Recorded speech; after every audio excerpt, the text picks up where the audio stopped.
Well, finally, Death Cab for Cutie are coming to New Zealand. They formed in 1997. Golly gosh, that's actually a wee while ago now. And since then, they have released 7 studio albums, 5 EPs. The latest album being Codes and Keys, released in 2011. And I cannot believe it, they're finally coming to New Zealand. Of course, they're made up of Ben Gibbard, Chris Weller and Nick Harmer, plus Jason McGerr on drums. And it's Jason who I'm chatting with today, joining us in Australia. Jason, welcome to the show. Hey, how are you going? Very, very well, thanks. And I take it you are in Australia. Whereabouts? Right now I'm in Sydney. I'm at the Enmore tonight and tomorrow night. Now, I take it also that you've probably been on tour since pretty much most of the time since Codes and Keys was released? Yeah, we've been out since April 1st, really. I think that there was maybe a month that I was home around the holidays in December and into January, and other than that, I have not been home. I'm not sure what my room looks like. All I know is the same suitcase is getting a little bit worn out at this point. Yeah, I just wonder how long any band, can keep up that kind of grueling schedule. I mean, are you tired? No. I was tired when I first got to Perth because it was like 23 hours of transit from leaving Seattle to the time I got to maybe 26 hours before I got to my hotel room in Perth. But there are days when it's tiring, and then after, you finally get to lay your head down a few nights in a row consecutively, you become acclimated, of course, and you're back out here. And, this far into an album cycle, we all like to call it, that we all like to say that we've established a metabolism. Sure. That, our bodies are working for us and not against us. And, an album cycle can be long, anywhere from 1 to 2 years, but then we usually take a year off. And that's plenty of time to reset and get reacquainted with everybody back home before we have to do it all over again. So I think with time, over the years, we've become better at finding a way to continue to do it and still give ourselves breaks so that we can maintain longevity. And Jason, I don't want to hassle you, but man, why has it taken so long to come to New Zealand? I don't know. I'm not the guy to ask. Managers, maybe. Labels, who knows? Yeah. We usually say how long we want to be on tour. I think is what it boils down to. So if we say we got 4 weeks, we try and, go to as many places as we can in those 4 weeks. And sometimes, like with the case of Auckland, it could be that the only day that we had available, the venue wasn't available.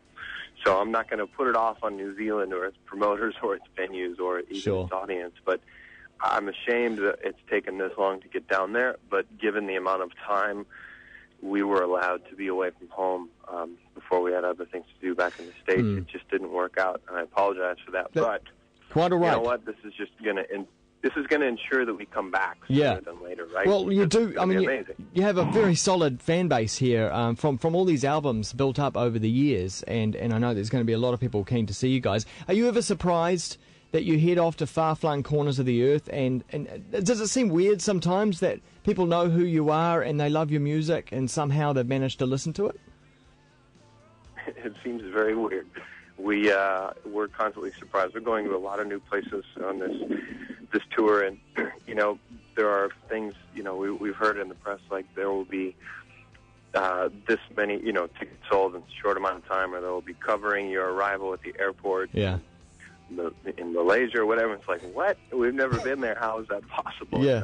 So it is a constant surprise, but it makes for a very, very fun tour because it reminds us of what it's like to be a brand new band, getting in a van and going around the country for the first time and trying to prove yourself and never taking anything for granted. So there's something that is like I said, it brings us back to feeling like beginners and just being really excited about the whole thing. And you've been with the band since 2003. Have you noticed with the various albums? 2002. 2002, actually. Excuse me. We're coming up on my decade. Wow. It's it's a long time to be in a band, but are you surprised over that time with also the types of fans? I mean, I guess each album brings on a different set of people who get to hear it and whatnot. But then you've also had tracks contributed to soundtracks. Even that funny old movie that had the glittering vampires in it. That Twilight. Yeah, that brings on new fans as well. I almost forgot about that one. Yeah, right. We've had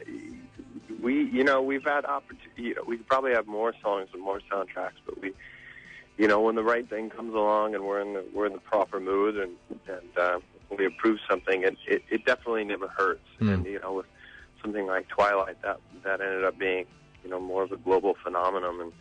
And we've been having songs show up on TV shows in the U.S. for a while, and sometimes those shows wind up overseas, and that certainly doesn't hurt reaching a new audience, because if all you did was leave it up to radio, you might be a little more limited in the number of people that you can subject your music to. Sure. And we've always wanted more people than fewer people to hear what it is we do, and that's why we try to go new places and pair up with television shows and movies and things like that.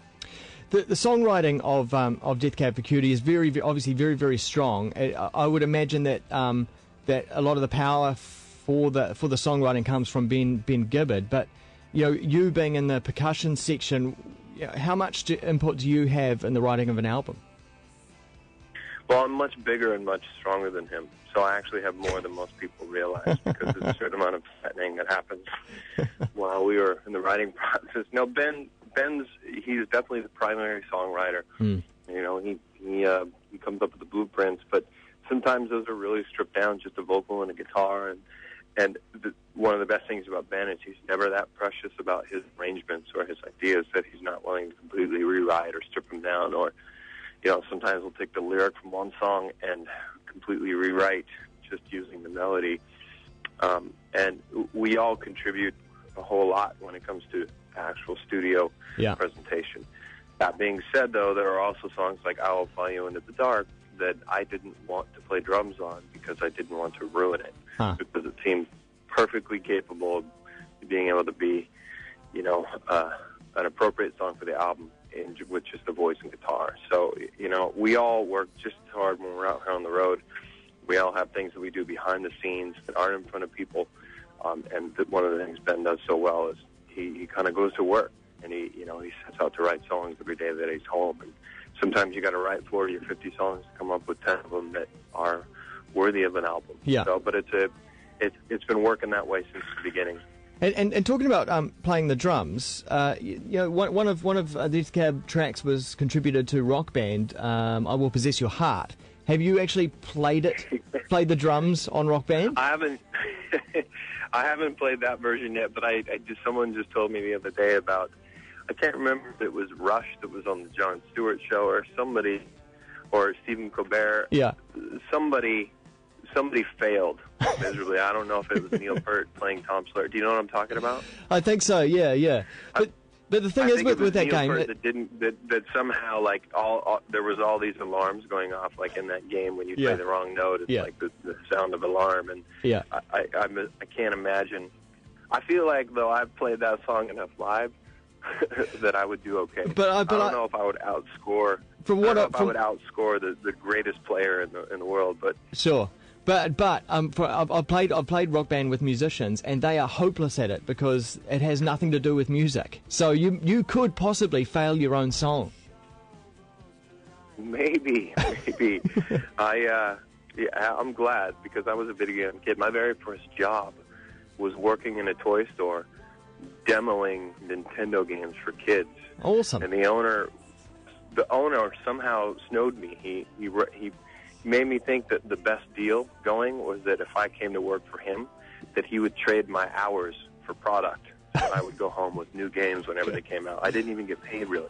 Yeah. But I didn't have any complaints at the time. I didn't see anything wrong with it, but pretty wrong now that I look back on it. But then games were all you needed back then, though, didn't you? Really.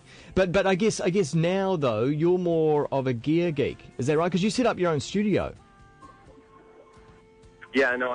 Gear is a danger. Gear is my drug, and there's a lot of great equipment out there. And the more that you know about it, obviously, the better, the more educated you are.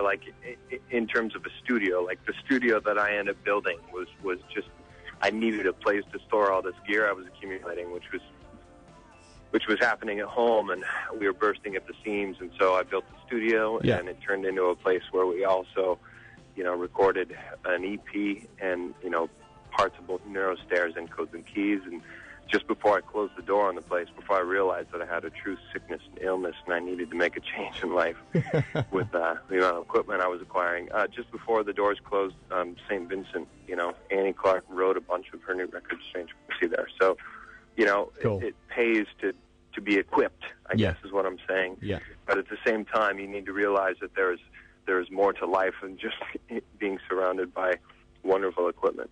True. But do you bring all your own drum equipment on the road with you? Is that possible?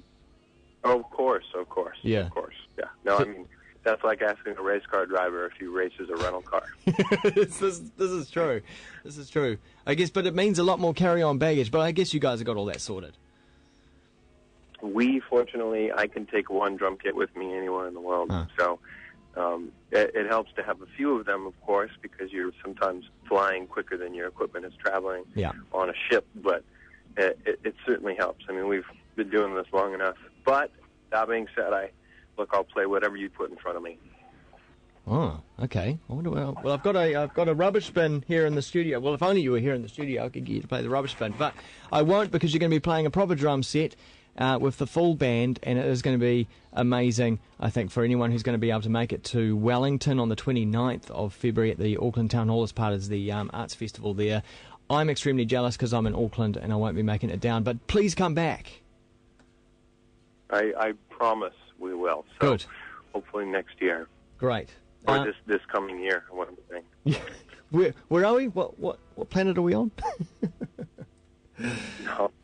Look, you have a very warped concept of time when you're on the road, and so I'd be lying if I said I didn't write 2011 on a couple checks Sure. last month. We have a warped. It just happens that way. We have a warped time of concept in New Zealand because we live in the future. But anyway, that's another story. Jason, thanks so much for joining us. And it's wonderful Of course, to thank you. have you coming to the country and as I say, come back. But thanks for the chat today. Cheers. Of course, Glenn. Cheers.